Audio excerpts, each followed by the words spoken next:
Jane Fonda responded to the news of Dolly Parton's death with a deeply personal and expansive tribute that captured both the public icon and the private friend she had known for decades. In a message shared shortly after learning of the loss, Fonda described herself as devastated and acknowledged that millions of people were mourning. She went on to say that more than anyone she had ever known, Dolly would always remain present because of how fully she had lived. So powerful, so generous, and so playful that she had become woven into countless lives and hearts. Fonda pointed to the many gifts Parton left behind as sources of comfort. The songs, the theme park Dollywood, the film 9 to 5, and the millions of books distributed through the Imagination Library. She urged people to feel gratitude for those lasting contributions even amid the sadness.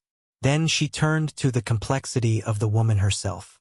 Parton, she wrote, was simultaneously a naughty, playful Southern girl from the hollows of Tennessee and a deep, soulful thinker who could see straight through people to their true selves. She was a lyricist, a songstress, a multi-instrumentalist, a writer, a prankster, a visionary, and a loyal friend who refused to end an evening until everyone had laughed so hard they had to cross their legs. Fonda highlighted Parton's survivor's instinct, the ability to know exactly what to do or say to make a situation right. That same instinct, she noted with a smile, could also lead to sticking her backside out a car window and mooning the home of Kenny Rogers. The combination of empathy and mischief defined her. Fonda called her the voluptuous embodiment of empathy and suggested that this quality was something Parton would want others to carry forward. Addressing Parton's many LGBTQ+ fans directly, Fonda affirmed what they already knew. Dolly loved them. She loved all her fans, who were legion. Fonda advised against pure mourning and instead encouraged people to dress up and celebrate the spirit Parton embodied. She also recommended watching the final episode of Grace and Frankie, in which Parton appears as a working-class angel in charge of operations in heaven, a cameo that now feels especially poignant. The two women first worked together on the 1980 comedy 9 to 5, in which they starred alongside Lily Tomlin as office workers who turned the tables on a sexist boss. The film became a cultural landmark for its humor, its feminist undertones, and its soundtrack, which included Parton's title song. Their on-screen chemistry translated into a lasting off-screen friendship. Years later, a Broadway musical adaptation of the film, with music and lyrics by Parton, received multiple Tony nominations. Talk of a film sequel circulated for a time, but Parton eventually indicated that the script never quite captured the right balance relative to the original, and the project did not move forward. Their professional paths crossed again when Parton guest starred on Grace and Frankie, the series that starred Fonda and Tomlin. The appearance allowed the three women to reunite on screen in a different context and gave Fonda the material for the angel reference in her tribute.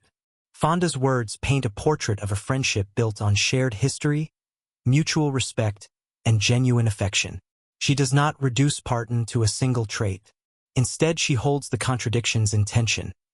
The playful and the profound, the glamorous and the grounded, the mischievous and the deeply empathetic. The tribute acknowledges the scale of the public loss while remaining rooted in personal memory. The late nights of laughter, the instinctive kindness, the ability to cut through pretense. By encouraging celebration rather than only sorrow, Fonda channels something of Parton's own spirit. The instruction to dress up and remember the joy feels consistent with a woman who spent a lifetime turning personal style into a form of delight and who used her platform to spread books, music, and acceptance. The final R.I.P. Beautiful Woman, We Love You carries both the intimacy of friendship and the collective voice of everyone who felt connected to Parton. The tribute also serves as a reminder of the collaborative circle that formed around 9 to 5. Fonda, Tomlin, and Parton created something that outlasted the film itself, a model of female solidarity that continued in their later work and in the public's memory. Fonda's message keeps that circle intact even after one of its members has gone. In capturing both the legend and the loyal friend, Fonda offers a model for how to remember someone whose life touched so many different spheres. She does not separate the public achievements from the private character. The songs and the books and the movies matter because they flowed from the same person who could see into others, who could make a room dissolve in laughter, and who could respond to pain with an instinct for what would help. That integrated portrait, playful and profound, glamorous and generous. Feels true to the woman Fonda knew and to the figure the world is now mourning. In one of her last public video messages, Dolly Parton turned a substantial charitable gift into an occasion for both sincere gratitude and characteristic humor. Taylor Swift and Travis Kelce had donated $2 million to the Imagination Library, the literacy program Parton founded in 1995. On the day of the couple's wedding, Parton recorded a short video thanking them. Dressed in white with her signature detailed makeup, she addressed them by name and expressed how blown away and overjoyed she felt by the donation. She noted that the couple had clearly made giving back a central part of their lives. Then came the playful twist. When they had their first child, she asked, could she have the baby? Because that child was going to be one special baby. The joke landed with the same light touch that had defined so much of her public communication. She went on to say that the gift would allow the Imagination Library to continue its work in even bigger ways.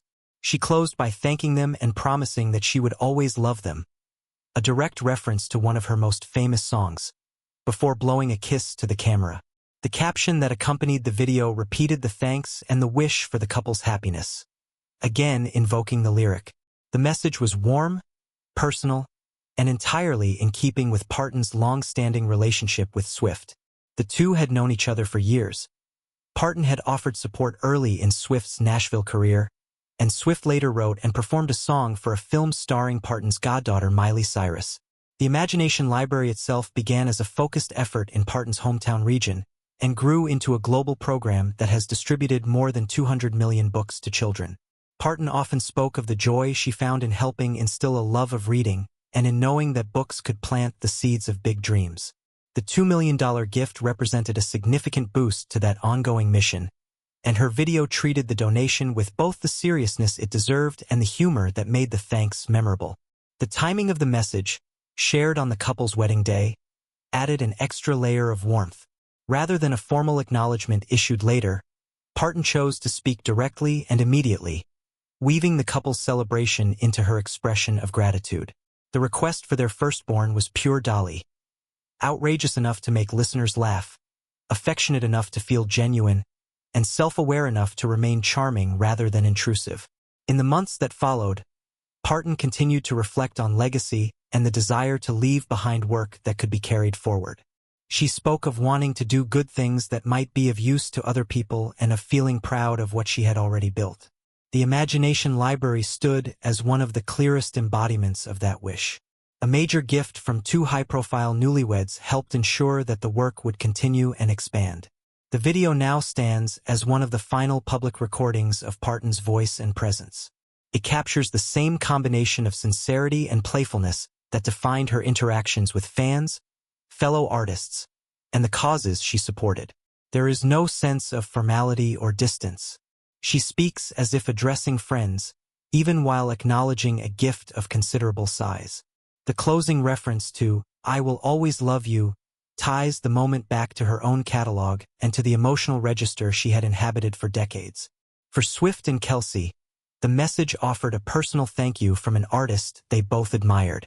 For the broader public, it provided one more example of Parton's ability to turn a transactional moment into something human and memorable.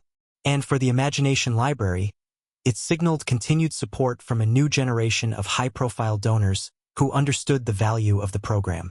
The clip is brief, yet it contains the essential elements of Parton's public character: generosity of spirit, quick humor, emotional directness, and an unwavering focus on the work of putting books into children's hands. In thanking two newlyweds for their gift and joking about their future family, she managed to celebrate both their beginning and the ongoing life of the charity she had built. That balance, looking forward while remaining rooted in the values that had guided her, feels like a fitting final public note from an artist who spent a lifetime making people feel seen, entertained, and, in this case, deeply appreciated.